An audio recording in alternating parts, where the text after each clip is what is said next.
Okay, we have another example of a typical type of question that you can see on one of your exams that you're going to be writing here shortly. This particular one here, you can see it's on reflexes. And with reflexes, that is just a very common question that you will see on multiple exams, including the final. So a good strategy, first of all, I just draw your attention to this top information. It says use the following information to answer the next question. That's always important. Now this one only means that there is one question pertaining to this information, but often you'll see this information will answer the next couple of questions, the next two, maybe even the next three. So it's always a good idea to pay attention to that so you know that this information is going to be necessary to answer whatever number of questions it says it pertains to. This one, just the next question. So again, a lot of these, what makes these tests difficult is that there's lots of information to kind of navigate through before you actually even get to the question. Good strategy is to highlight or underline some of the information that you recognize, and what you will do is you will start to retrieve that information out of your brain, and it kind of gives you just kind of a good precedence to be able to attack the question before you even get to it. So let's go through this. It says some actions in the somatic system are due to reflexes. We do recognize reflexes. We've talked about some of the reflexes in our notes there. Or autonomic responses, and we've seen that as well. So autonomic, involuntary, somatic, voluntary. The reflex occurs quickly without you having to think about it. And then they give you an example. A hot stove with your finger, you pull away your hand without even thinking about it. So this gives us a clue that this is autonomic and that it is a reflex arc. With the reflex arc, well, we'll review some of that information in a bit here. It says other actions are voluntary and have to originate in the cerebral cortex, for example, when you decide to move your limb. And then what they do is they say the following describes in no particular order. So these events are not in the correct order. The structures involved in the nervous system response when you touch your finger to a hot stove. So there's a number of events here. Very typical type of question. So this type of question, if we look at it, we'll just click onto the actual question itself. It's a numerical response type question. So these are often going to be inundated in your unit exams, of course your midterm and your final. These are difficult questions in the sense that they ask you to do numerous things in order to get just the one mark. And often if you get the order, in this particular example, they're asking you for the correct order. So they're taking you to take these events and put them into the correct order. The other thing this question says is only the first 4 events in order. So, of course, you're not going to put 3, you're not going to put 5, you're going to put the first 4 events in this sequence.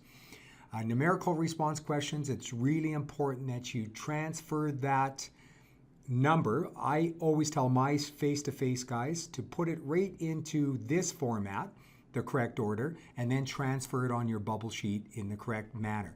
If you make a mistake in the transfer, it will mark it wrong because these are machined marks. So certainly you want to make sure that you record your answer properly on the bubble sheet provided.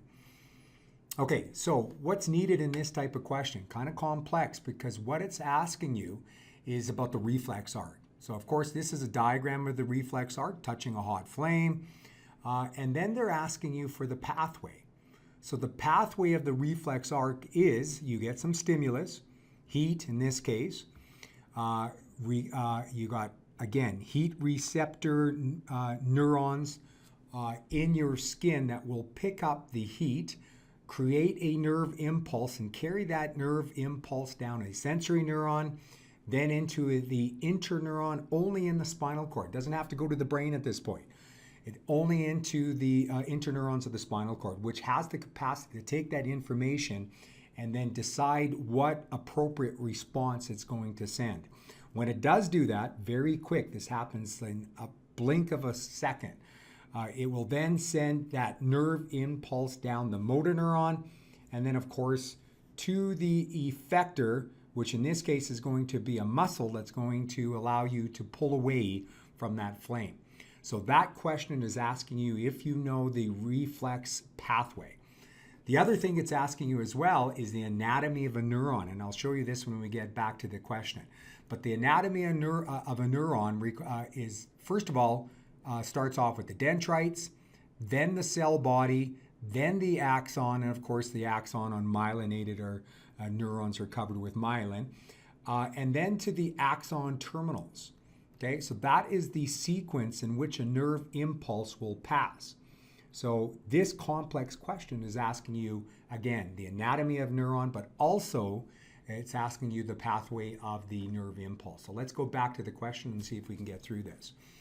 Okay, so here are the events here. So we're going to see that when you see this type of question, make some notes right on your paper or have a scrap sheet of paper beside you and rewrite components of the flow chart or maybe even draw, in this case, the actual axon, or sorry, the actual neuron. So if we take a look at the neuron, let's just write that really quickly. We see that we have dendrites, we have the cell body, we have the axon, and then at the end, we have these things called axon terminals. Okay, so those are the dendrites. We'll just do this, and you're going to do this very fast, of course. That is the cell body. And here is the axon. And these are the terminals.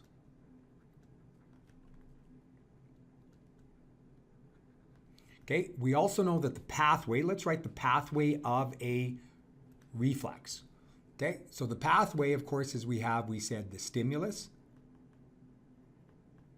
Okay, that's going to go to receptors in the skin that are going to create a nerve impulse and send them via the sensory neurons, and just abbreviate, and it's going to send that impulse to the interneurons.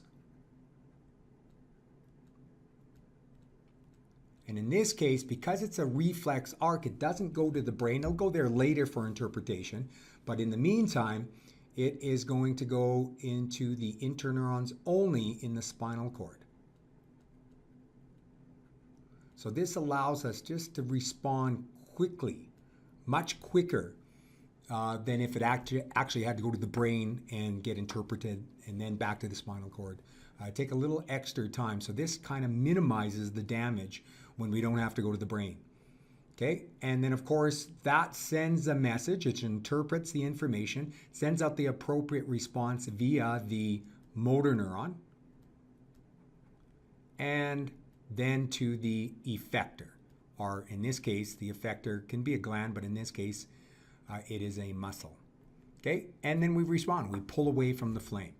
So there's two parts to this. We said the anatomy of a neuron, and then we said the actual pathway of a reflex arc.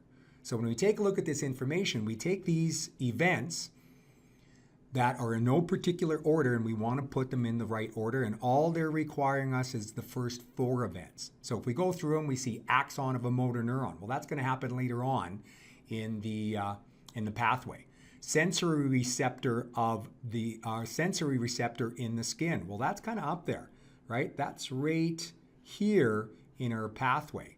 So that's kind of when we take a look at the other options, that appears to be the first event that happens in this sequence of the reflex arc.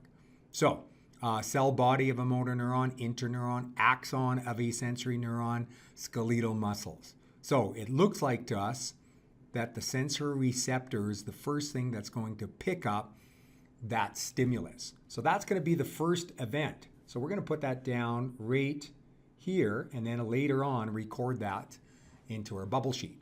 So if we go to the next one now, it says sensory neuron is the next event according to this sequence. And that's why it's a really good idea to write out the actual pathway so you can then follow along with the events that they have listed here. So do we have anything about the sensory neuron in this list? And we can see number 5, we see the axon of a sensory neuron. Now, there's nothing else about sensory neuron in these other possibilities. So that would lead us to believe that 5 would be the next sequence in that in those events.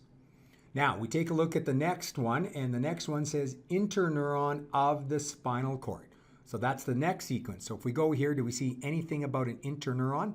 And we do. Doesn't distinguish between an interneuron and a spinal cord or the brain, but it does say interneuron. So that, of course, is going to be the next sequence here. So that would be number 4. Now, this is where it gets tricky.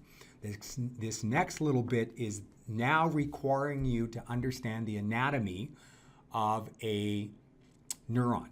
So we can see that the next sequence in here is a motor neuron, but there's 2 events that have motor neurons in them. So we have to look at our anatomy. What comes first, the cell body or the axon? And we can see, according to our diagram that we have written right beside our question, we can see that the cell body comes first. So that impulse is going to pass through the cell body first. So that means that we would have to put number 3.